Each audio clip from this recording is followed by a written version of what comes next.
REI 360 show number 8. I'm Chris, this is Jason. As always, cool topic today about high leverage activity specifically related to marketing your business online. The really black belt advanced ways to do it, also the easy stuff that anyone can do. You want to start? You want to dive in? Yeah, sure. In the online marketing world, pretty much, I don't know, I'd say there's probably 4 different categories. You got paid traffic, you have your social traffic, SEO stuff, and then what we like to call kind of like the classified stuff or the directory listings, Craigslist, things like that. So when you hear the term paid, you may think of Google AdWords, you may think of putting PPC as it's known. Yeah, pay-per-click. Maybe putting a banner ad on a website. You see those banner ads at the top of the website or the left or the right-hand side of a website. In the Google world, the Google AdWords world, with paid traffic, there's typically, search paid. So, you have your little, we buy houses or we do this type of service on the top or the right-hand side, very effective. And also, they also have the banner one, so you can put, a graphic or an image. Sure. I think banners are the first kind of PPC, actually. Yeah. And then kind of when to search. And I mean, obviously, it's a real, the search one and those banner ones are really targeted because people are actually looking, online looking for that search term that they type in. So the search, there's banners. There's also one that's a popular one that's called remarketing. So what happens is somebody goes to your website and if they pick up a cookie or some sort of tracking pixel, and then when they go back to a particular website, they're a different website that's a similar content, your graphic or your banner will actually show up there as well. So it's a really good way to kind of retain a customer or user. Yeah, retargeting is awesome, and it's funny. I had a conversation about that this morning. I was talking to my friend Ivan on the phone, and we were chatting about a couple different things, business related, and he said, yeah, so I need to learn how to, you remember you pixeled me, you pixeled my phone. And I was like, what are you talking about? He's like, you guys bugged my phone. And I was like, what do you mean you bugged your phone? He was like, I went to your website on my phone, and then ever I go, I see your Hardman Bankers ad. I was like, oh, retargeting. And that's everybody. Everyone's like, you guys just follow you guys are following me around. Yeah. But what better way to stay in front of somebody that somebody actually goes to your website, and then next thing you know, they go to everybody else's website, and you're still in front of them. So retargeting is super effective. Exactly. As far as PPC goes, and cheap. Exactly. To a lot of different kinds of paid traffic. Exactly. Highly recommend retargeting.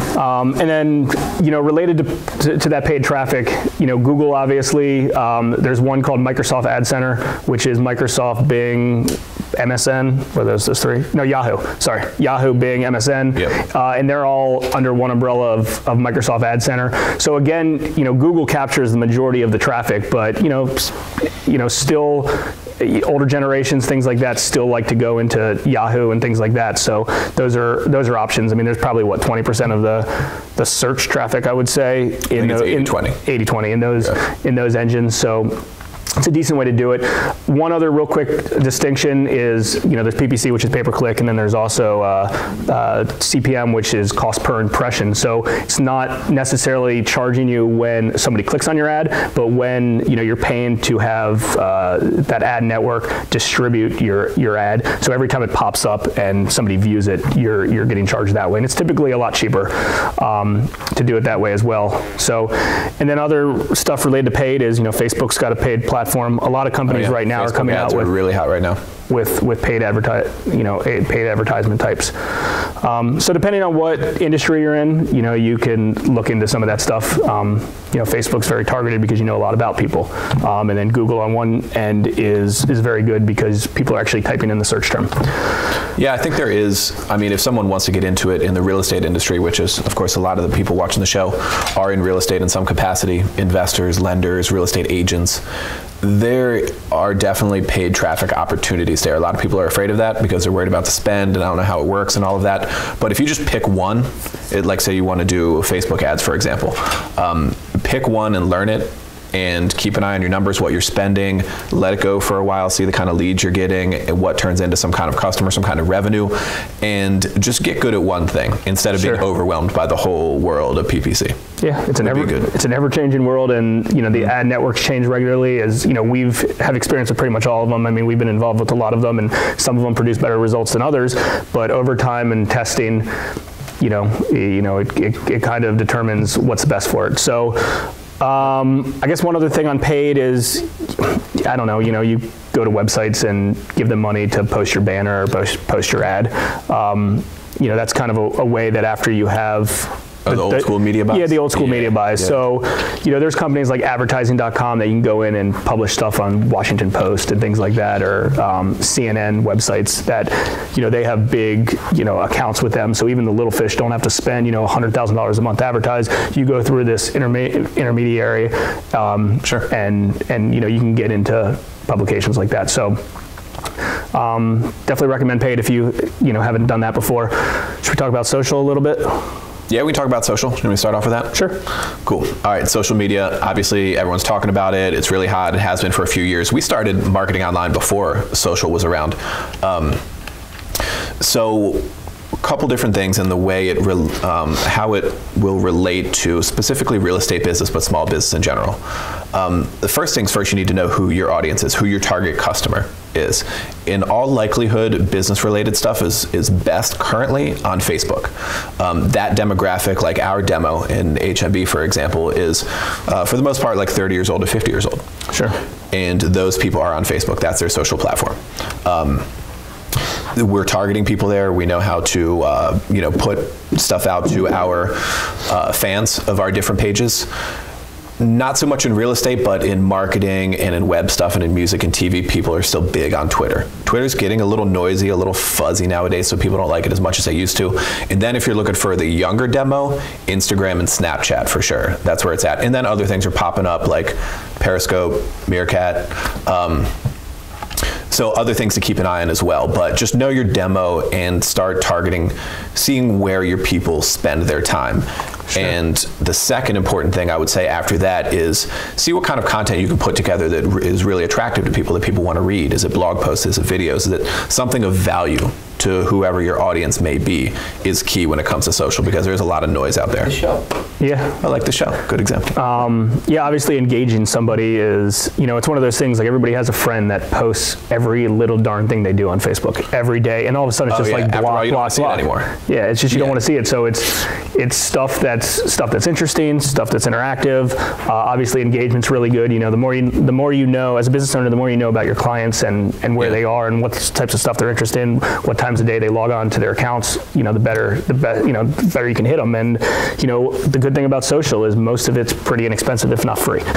Yeah, and that's what we were talking about, high leverage activity. I mean, the fact that even in your personal life, you can spend all of a minute max taking a picture or writing something on Facebook Sure. and putting it out, and almost everyone knows about it. Sure. And if you see them this weekend, they're going to comment on it. Super high leverage when it comes to either business or personal related. Yeah, and if you don't have anything to post, you can always post some sort of credibility stuff like, "Hey, we were here," or "We just closed on this transaction," or "We're involved with this customer." I mean, there's always stuff to kind of throw out there, even if you're not all that creative starting out. Yeah. Did you mention LinkedIn too? I did not mention LinkedIn, but I should have. Thank you for pointing that out. LinkedIn, it got kind of stagnant for a couple years there and has really come back recently. There's a lot more interactive things going on. There's more stats that you can see about your own page. Obviously, it's specific for business, and again, specific to that that big demo of business people, like 30 to 50 or so. I mean, that's been a good. LinkedIn's huge right now. And we talked about LinkedIn a little bit on our last week's show with Nick. Yep. Related to the Reportive app that integrates with Gmail. But I mean, I would say most business people in general, especially folks slightly older than us, I mean, they're all on LinkedIn and probably not on many other things. Where can people find last week's episode? Where can people find last week's episode? On youtube.com/REI360net. You can see last week's and all of the shows that we've done. And yeah, we mentioned that before because we had Nick Cutnero on from the Link Builders and FlyBoost. Check that one out. We got into some really specific stuff on web marketing, and it was entertaining, including a new venture of his. So check that one out for sure. Yeah. You want to dive into search and SEO? Yeah, so search and SEO is something that I think a lot of people find to be a sexy term. SEO, I want to rank high on Google and things like that. Yeah. And SEO is a really tough bear to tackle. It's a little bit 5 years ago too. Like 5 years ago, it was everything. Yeah, and now it's still huge. It's like, do you want to do all this heavy lifting regularly, all the stuff that you think Google, because that's really who, content, linking, and all that. Like exactly, over and over and over. And you think you're trying to do it for Google because unfortunately they're the big guy out there, and if you don't rank on Google, you're missing out on the majority of the traffic, the search traffic out there anyways. And then all of a sudden they change up everything that they do, and it's, you have rankings that you spend a ton of money, a ton of time on, and then all of a sudden it's not on the first page. And if it's not on the first page, it's tough to get noticed. I mean, with SEO, and like we talked about with Nick last week, it's not that, you shouldn't kind of diversify and have that, but it's a hard bear to tackle. And I mean, we've spent a lot of money, a lot of hours, a lot of man hours trying to rank for big keywords in the hard money lending space, in the real estate investing space, property management space, and other spaces that we're in. And it takes a lot of time, a lot of money, and a lot of effort. And based on the return, I don't know if it backs out. It may, it may not. Here's what I would say for, unless you've had a site up and with a lot of content for 10 years, like say you don't have that, which most people don't, and you're in some kind of real estate or small business, I would say the most bang for your buck is focus on local. Yeah. Hit your local keywords. If you're, a Columbia, Maryland restaurant or a Maryland hard money lender or whatever it may be, focus on that local stuff. Google's getting very, very specific and focused on that. Some of it comes from your Google Plus page and it being, I don't know the exact process anymore, but we've gone through it to make sure that you show up in those map ads. Yep. Not even ads, it's just listings having to do with local on Google is where I would spend time and effort and resources, not trying to hit the biggest keyword. Yeah, and that's not going to happen. And most businesses don't need to reach the biggest keyword. I mean, if you're a restaurant in Columbia, Maryland, you don't need to search for the word restaurant and for you to pop up. I mean, search for restaurants and keywords like restaurants in 21043 or restaurants in Columbia, Maryland, or Columbia, Maryland restaurants, things like that. It's so much better. And another kind of tip that we've really learned that most people don't learn, that don't really know, is just because it's not your homepage or your actual website that's the one that's ranking doesn't mean it's necessarily a bad thing. Like an extension, like another page on your site. No, or something that directs them to you, like a YouTube page. Anything that's you. I mean, obviously, the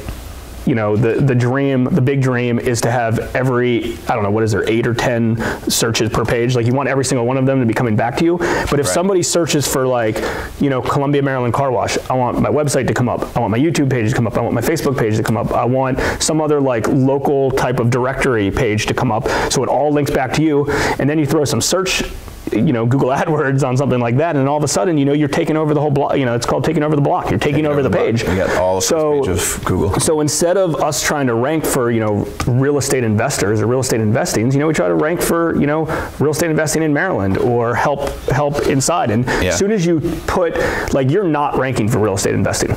What you can rank for is something related to that in your city, in your state, in your zip code, things like that. I would say get long tail, get specific to your geographic area, because where they say the best place to hide a dead body is? Page 2 of Google. There you go. Yeah.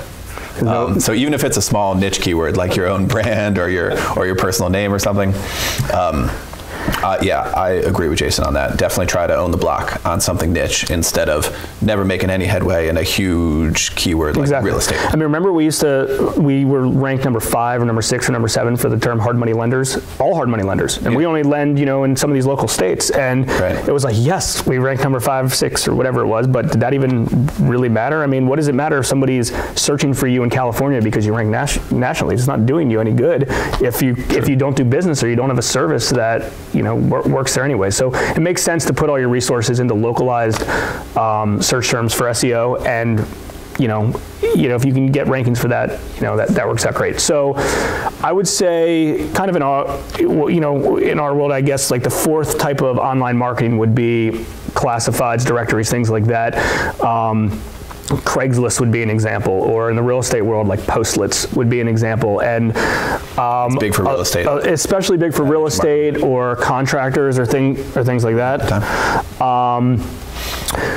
Craigslist, obviously, pretty much everybody knows what that is, but it's, you're posting classifieds, you're posting, a house you may have for sale, a service you may have, and you're also looking for service providers on that. So it's a really easy kind of free way to do that. Obviously, a lot of traffic there too. There's a ton of traffic there. Been around for years and years and years. Craigslist is still a high traffic site. Exactly. And I mean, there's black belt ways to hack Craigslist and try to get, do tons and tons of posts on there on a regular basis and things like that, just like anything. But it's kind of a good way, especially in the like you're saying, especially in the real estate space, to get some sort of free traffic or just kind of scout it and try to find stuff.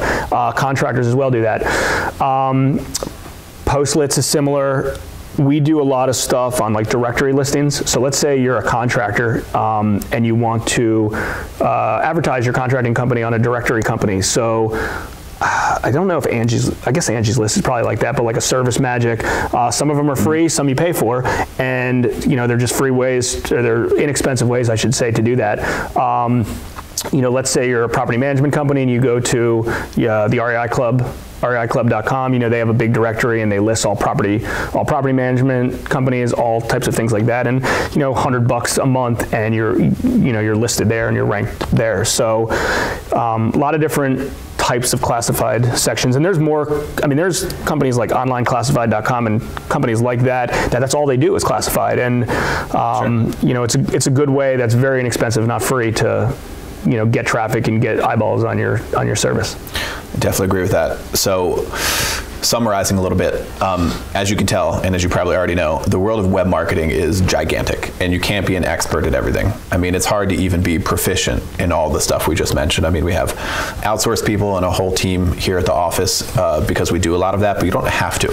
My advice to most small business people or real estate people is, like I said before, get good at one or two or maybe three things. If you want to run paid ads, cool. If you want to really work on your local search, great. Social as well. Pick a couple things and really, really get good at it. Track what you're doing. And the second really important piece of advice, I would say, is find a way to always collect data. Always pull the email, the name, phone number, whatever you can get from the people visiting your website or your page or your post or whatever it is. That's the name of the game at the end of the day, is collect the data, hold on to it, market to them, and exactly. Build that snowball, build that database like we often talk about. So exactly. Whatever online marketing you plan to do, make sure you're collecting data again. Yeah, and to add on to that a little bit, I would say make sure, depending on your business that you're in, to make sure you're on the right social network or the advertising, the right audience, or the right advertising platform based on what your audience is first, because there's no point to be doing whatever Facebook ads and nobody is on Facebook.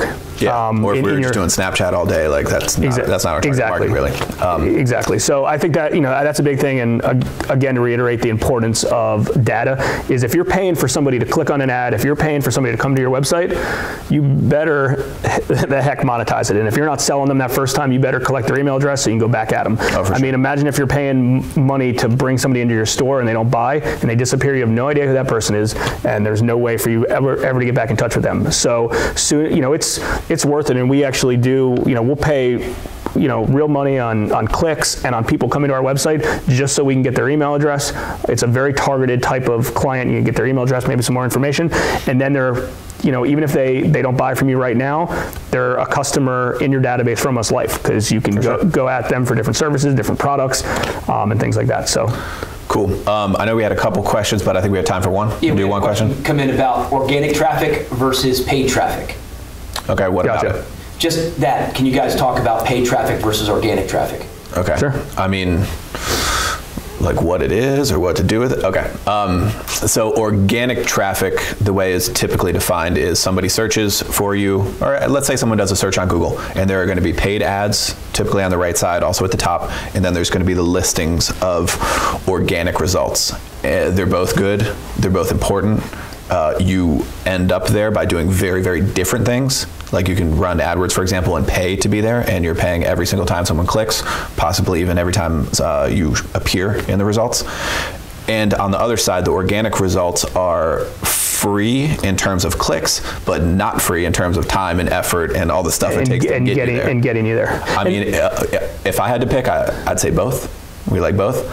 If you can't do both, I'd probably do paid. It's got to be paid. Depending on the business. Well, paid happens today, SEO happens tomorrow. Tomorrow. You can literally get on to any platform right now and get your ad shown in the next 24 hours. True. And having something, let's say it costs you $20 for every time somebody opts into your website, and maybe that comes out to like $3 or $4 a click or $2 a click, whatever the case is. You know, if you're doing that on day one, you can optimize those things with testing and running different types of things, and a little bit more next level stuff. But the goal is just to get started, get people, get users coming to your website, learning these platforms a little bit, and then hopefully you can automate it or, get somebody else to run it in the future.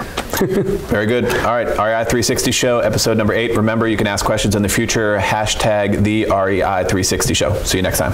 Thanks. Peace.